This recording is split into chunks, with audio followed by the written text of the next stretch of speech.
welcome to the Life Unscripted podcast. So today, as I promised, we're going to continue with my book series on the upcoming book, The Courage to Succeed, A True American Dream. I have Reid, so this is Rosabel, your host, and then I have Reid here with me, my co-host. Well, hello, Rosabel. Nice to see you again. Nice to see you again. I just saw you, an hour ago? Nah, a minute ago. About a minute ago. All right, so let's talk about this. So I had to admit, right, that when I finished the book, in the book I talked a little bit about a little bit of a history and things that I went through, but I never thought that I would definitely write a chapter on. Basically, I added a new chapter 3. There was chapter 3, and I added an extra chapter, and it's actually called. I just finished it recently, and the title of the chapter is The Escobar Era. Now, let me ask you this. When I said the Escobar Era, what do you think I'm going to talk about? I have to say Pablo Escobar. Alrighty. You have not read the chapter. I know you haven't because I'm not going to show it to you. But hey, I said, let's just talk about it. Right? Okay. All right. So I started that chapter with a quote that I found. Apparently, it's believed to be attributed to either William Shakespeare or Julius Caesar. So the quote goes, "The evil that men do lives after them. The good is often enter with their bones." That's probably more William Shakespeare than Julius Caesar, I'd say, since Julius Caesar was a conquering emperor. Yeah, I mean, I don't know. I mean, just like, okay. Yeah. It sounds like an interesting quote to kind of start the chapter with. All right, so here's the premises, and this is the point that I want to make, and this is true. Oh, and before I go to anything, I do want to make a disclaimer here. Personally, I have no relationship with anyone of this family. I don't know. So in other words, I have nothing to do. I'm not here to promote or discuss any political views of either. I'm just going to give an account, as I do in the book, of what my experience was living during that time and my perception, my knowledge. So again, I'll always say, hey, don't take it as a fact. There's always history. There's always things that you can research, and please forgive me if perhaps, by reading you encounter something that may not be, but I'm just counting my experience, my perception, especially as a child, what I lived through. So there's no doubt that I lived my childhood during the peak of the Pablo Escobar. Why? Because although I believe that I'll discuss in the book, like, according to the accounts, everything started like in the 1970s, but the 1980s to up to 93 when he died, that was pretty much, and I was born in 82, so, and I was roughly 11 years old but I'll tell you more about that. So, the last name for sure, definitely was more so during that time, synonymous with fear, chaos. There was definitely a lot of struggle for survival. I mean, he definitely was a figure that transcended borders, and there was a lot of shadows that were cast in, our country. To me, again, that was me. I'm sure, I don't know if other people living in other times that perhaps they thought it was dark. To me, it was the darkest years. Again, from the early 1980s to up to when he died in 1993. So, what do you know about Escobar? So there, of course, there's the cocaine trade that he was involved in, mostly trying to get cocaine into countries such as the United States in order to build up profits, right. Which is also why cocaine became a illegal drug the way it was in the 1980s. So yes, control, and but there's also the side that I saw in a few of the documentary series about, for some reason, he was building soccer stadiums everywhere within Colombia as well. So he he seems like he can be a complex figure, but yes, a fear. He was part of his, I don't know, his plan. So he was the leader of the We got to win the Medellin. people. Right. He was the leader of the Medellin cartel.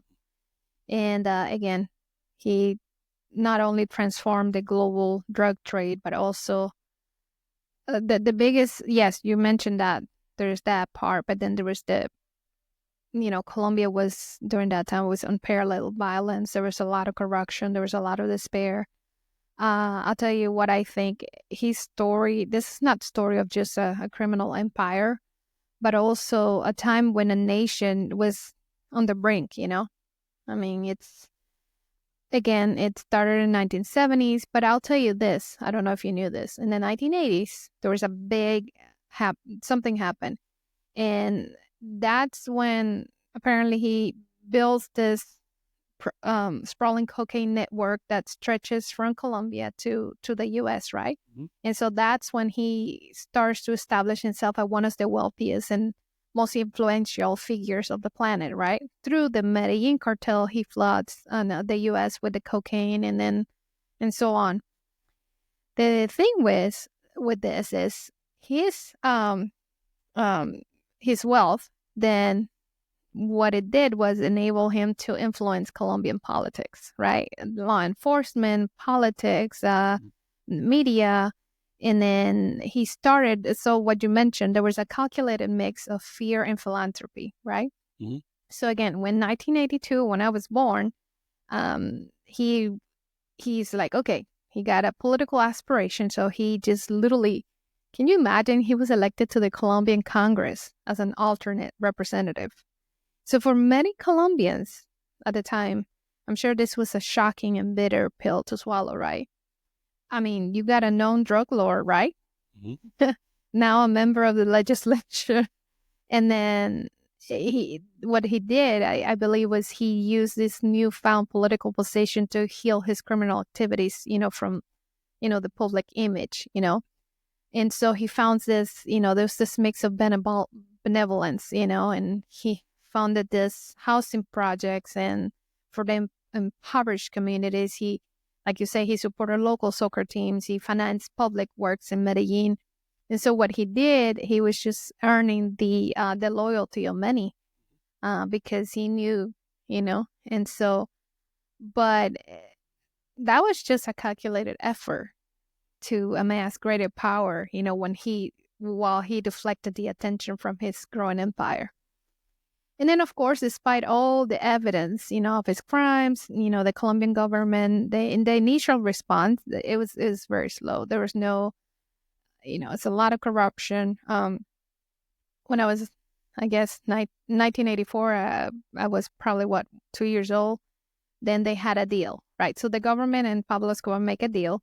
And they were like, okay, we want you to serve whatever sentence. I don't know what the sentence was. So basically, he basically said, okay, I'm ready to, to serve whatever sentence you give me, but only if you allow me to create my own prison, my own luxury prison. And it was known as La Catedral, which means the cathedral, right? Mm-hmm. And so he basically built this fortress. It's like a sanctuary where he continued to command his cartel with impunity, And then in 1992, for whatever reason, that again, I don't particularly remember this time, he orchestrated his own escape. And then this is a time when there's a lot more violence. But in between that time, what I remember though, it's a horrible period of uncertainty. You did not know what was going to happen the next day. There was bombing here, bombing there. You could be in a mall and boom, people suddenly. It's just it was horrible. Can you imagine living in a time where there's so much uncertainty of that?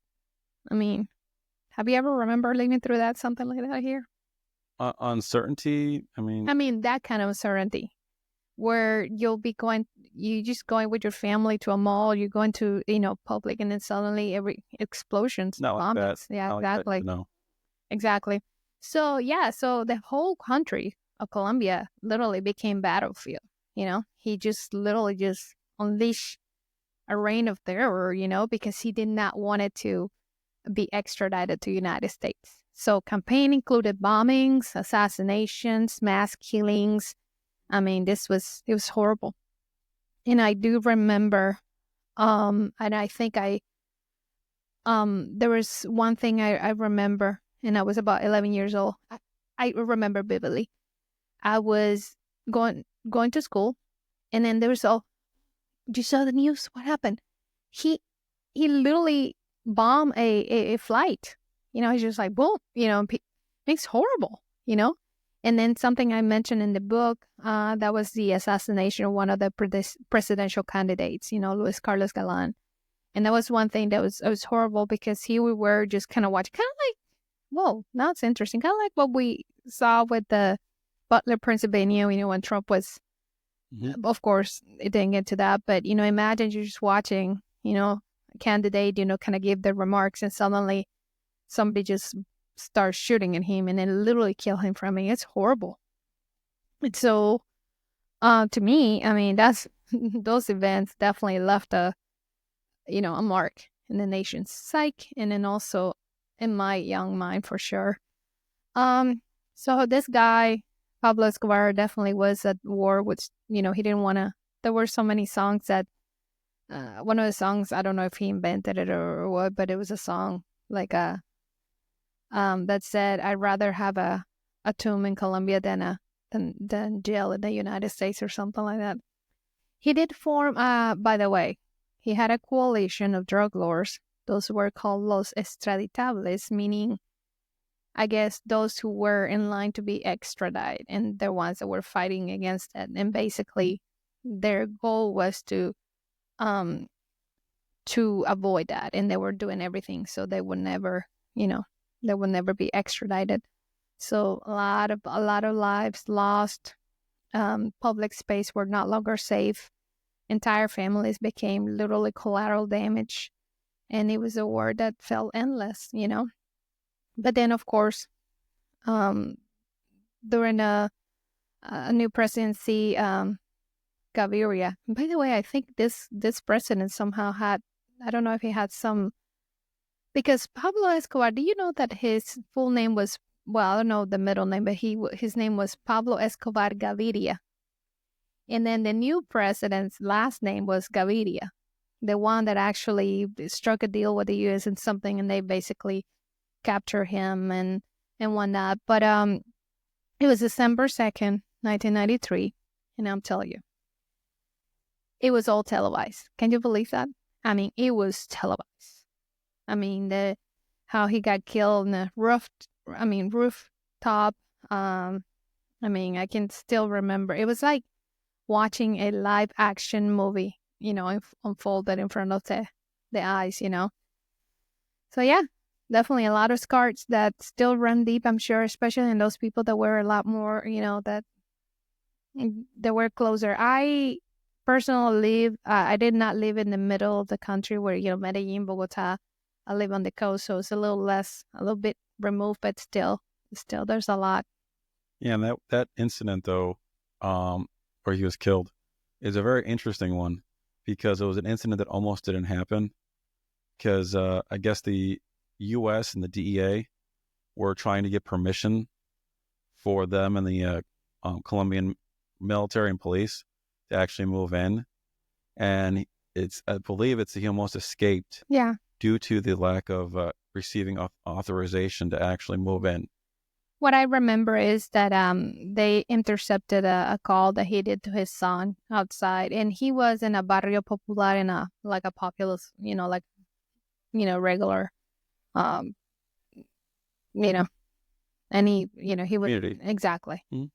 and then it's still the image is in my head. It's amazing. You see this guy who's all powerful and all like this big. Next thing you see in the rooftop, just like a dog in there, laying in the. It was horrible. It was horrible. So you said you saw documentary, right? Correct. What was it called?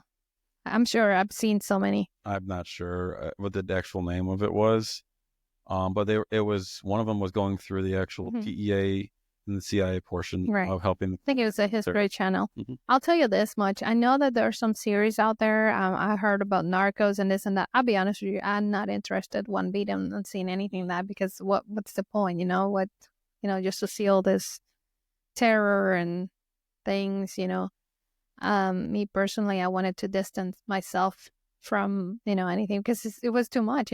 I think the people that truly lived through that wanted to kind of just find a different you know perspective. Some newer generations, perhaps, maybe because they really truly didn't were during that time, they find it like, oh, this is interesting, or maybe find it a little more like, and I don't know. I don't know much to say about this new series that kind of glorify or some sort of a thing. I don't know. I don't know if that's the right word to describe it, but it's yeah, it's rough. So definitely, there was a lot of the legacy that this man left was a lot of devastation, but I think it also serves for a call to action. A lesson in resilience, reform. For a better future, for hope. I think can definitely be better. And I'm sure we still have some of those. There's a lot more. There's a lot more into it. I actually wrote a paper. I wrote a paper about it in 2010 for my college class. It was based on that book for Mark Bowden. It's called Killing Pablo, and it details everything in it. But I honestly didn't want to go over, because the idea is not. It's just part in my book. I just mentioned it because it was part of me living through that time and stuff. So I'm just glad that, and I hope that we never have to go through anything like that in this country. It is my hope. Oh, trust me, I hope that as well. Yeah. So, Um, well, like I said, that's all I wanted to say regarding that chapter. I mean, I have the other thing I wanted to mention though, but I don't know. I received a little gift. I guess I call it a gift. Was it yesterday? I mean, the publisher, the people are working on getting my book published. They said, "You have a podcast?" I said, "Yeah." Said, "We have a thing because they're working on creating my website and all that."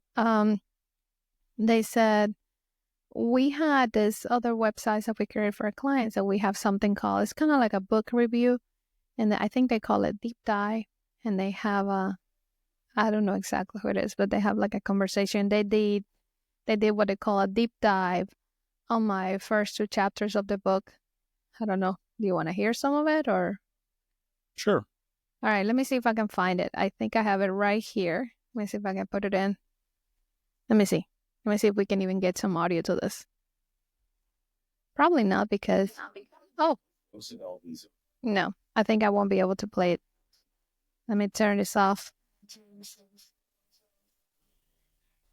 Okay. Sorry about that. Yeah, no, I probably have to once it's done. I'll show it to you later. Maybe we'll do another episode on that. But it's they asked me if I wanted to do something on that where I wanted someone to act. It's kind of like a book review, and they basically go chapter by chapter, like saying, "Hey, what do we think about this?" It was done pretty good. I really liked it. So maybe we'll add it next time. Do you have anything else to say? I mean, it was kind of like But it was wasn't it kind of surreal to hear someone else talk about what you experienced in your life? wow. Well, let me tell you. So what happened was, they sent me the email yesterday, right? And I was like, okay. When I was listening to it, I don't know. I had a mix of emotion. It was almost like because they're literally discussing what I already wrote, and so it's a very very interesting feeling. Well, I mean, it's one thing though when you have someone when you're reading a book, you're writing your own personal thoughts, but when you're having someone else read the events of your life, Yes. and then they're also then discussing it, and then in detail the effects it could have had on a person and the struggles that were being had. So I mean, It it's was emotional. It was definitely emotional in a way. I know. I can't wait to to kind of show you what it's like. I wish I had a way to actually, let me see. Maybe I can, well, no, I cannot get in this computer. Sorry.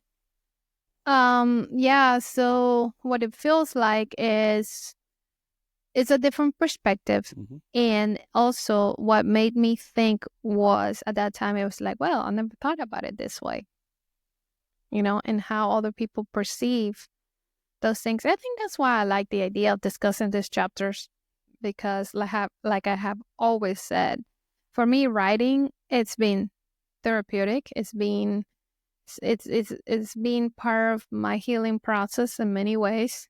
And then also being able to talk about these things, seeing, other people's perspectives, it's always I think it's a great thing to do.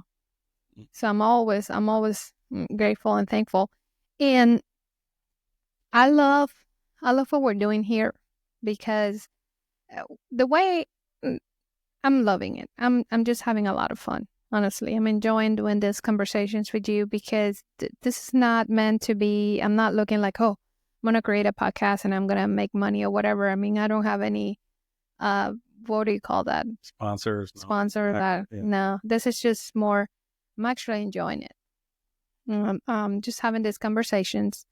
The idea at first was to have people come in and have conversations, but as I'm going through and creating this, I've realized that not everybody is ready to talk or to expose themselves, in a way, which Well, it's people understandable. shouldn't be exposing themselves. No, I mean their thoughts. Yes, their thoughts. Exactly. I gotta say something. I gotta thank you for always keeping me on track, right? Because it's so funny when I say something and you help me with things on track. Some of the things I say can come across a little funny, right? Well, sometimes. I mean, but I'm used to it by now. What 10 years? Yeah. I'm kind of used to that. Well, not only you're used to that, but I also like when, you correct me because that's how I learn and that's how, you know, I enjoyed it. So it's not like You always enjoy when I correct you. Sometimes. I mean, here's the thing though. When someone, it doesn't matter. When someone corrects you and they do it out of love, hey, I don't see a problem with that. I mean, do you see a problem with that? No, I always correct you out of love. I know you do. Yeah, no, it's definitely a lot of fun. So again, There is one thing though. what? So you mentioned money. Mm-hmm. What about all the hidden money that Pablo Escobar apparently had around where he lived that's not yet been found? Have you ever heard of that? Who said it's not yet found? I don't know. Apparently he buried lots of money, especially in that one prison that he was in. And some of the money has not yet been found. I don't know about that yet found. That's probably what they say to people. I don't know about that. All I'm gonna say is, for what I know, the government appropriated took a lot of that stuff. And last time I thought his family not longer live in the country. I think they went to live. I think it was Argentina or something. I think there's a documentary about his son Mm-hmm. and something like that. And yeah, money, huh? Yeah. I mean, hey, it's always good to bring up a treasure hunt that people have been on for years to try to find things. Really? I don't know anything about it, but it was I do. it was in a National Geographic show I was watching. So Really? yeah, About they said that. difference. Oh, It could have been like it might have been like Expeditions Unknown or something, but yeah, it was definitely there was definitely some documentary about that where they went down, they investigated some stuff, they tried to figure out where things were, but so many of the areas are still off limits to everyday civilians and only accessible by government individuals. yeah. So Now, did you know this? This is kind of like a fun fact. Did you know that he has his own zoo? Hmm? And then he had these exotic animals. well, yeah, I was in that documentary about the money. One of the interesting things was some of those things were being brought up, and they had his lieutenant that served with him under him in the 90s who was still around and was discussing these things on camera. Oh yeah. No, I mean you have people that yeah, you have people. I guess I had to look more into the details. Like I said, it's a little talkier about it. Not meant to. No. It's just treasure hunts always seem to find really important figures or famous figures or infamous people. So you can look back through history. There's always some treasure hunt that is associated with them. But So. if you think about it, look at that. Look. It just teaches that every single day we all gonna die, right? We all die, and then we don't take anything with us. We don't take any money. We don't take anything. No. It's money. It's just I guess. I mean, to me, it's important as long as we have our our needs covered and whatnot. But I mean, all the grief and all the for what all the lives lost and his family. I mean, they gotta live with that. That's awful. Mm-hmm. Yeah. So no, it's an awful thought. So, but again, just part of the whole thing. Well, thank you for joining me today. You're very welcome. Feels like rather short, episode. Now maybe we'll talk about that deep dive thing. Although it talks about, kind of repeats a little bit of what I already talked about the childhood. So by the way, though, this chapter, I want to say this real quick. This chapter 3 prior, so this chapter was going to be now chapter 4, I believe it's called My Father's Journey. Mm-hmm. And that one talks about my dad's journey to faith. And so it's an interesting. So I think that's probably what we'll do next. Okay. What can I go from there? Well, I mean, there are definitely chapters I'm looking forward to. I'm hoping some of the stories and things you've mentioned to me and told me about have found their way into the book.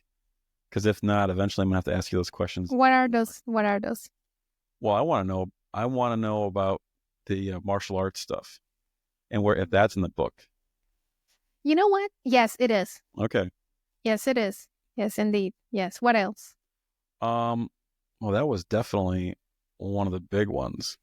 That I wasn't sure if it would be there. Yeah, because a lot of the other aspects I'm sure are based on importance, but yeah, it's just the martial arts one was definitely yeah, it is in the book, and it is because it talks to be about as we live, as we grow, we learn things. And one of the things I even learned myself about it was the fact that when I tell in the book, there I go to this, to this newfound, it was Shaolin Famen Chuang.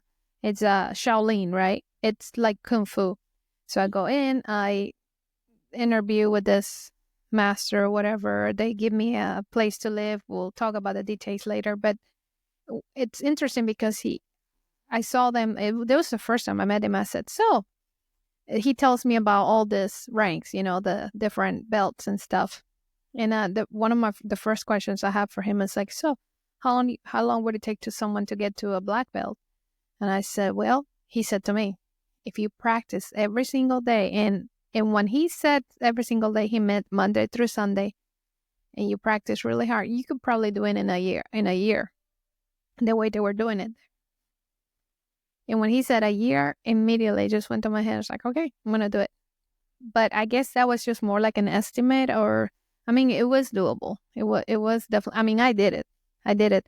The only thing was that he did not know that who he was talking to.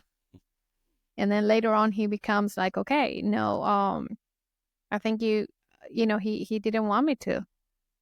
He didn't want you to get leave. Yeah. He didn't want me to leave. He didn't want me to get there so fast for whatever reason. I don't know his exact motivations, but I was ready. I know I was ready. I practiced every day. I did everything. I mean, I did everything he told me to do. Yeah. Maybe it was just more of a shock and surprise. But anyways, we'll talk more about that. But that you're right. That is a very interesting story. Now, what it's even more interesting today is that sometimes I do. I mean, I remember a few of the things that I learned about personal. What do you call that? Personal courage? No. When you learn self-defense. Sorry. Oh. Okay. Those, and then a few of the forms that I learned and whatnot. But I think after I became a black belt, I probably practiced for about a year or two, but then I came to the States, and I just, I guess I lost interest. Maybe in another life I'll go through that, but I don't know. Who knows, right? Yep, exactly. Who knows? Alrighty, well, thank you so much. And then I guess I'll see you next time, okay? See you next time, and I'll see you later. And thank you, everybody, for listening. Don't forget to, I guess, subscribe. I mean, what you do have to do is just follow. Make sure you get your notifications so when another episode is ready. Please don't forget to comment. Give me stars, whether it's 1, 2, 3, 4, or 5. Whatever you feel like it's doable. Right. Thank you, everybody. And God bless America and support the troops. Yes.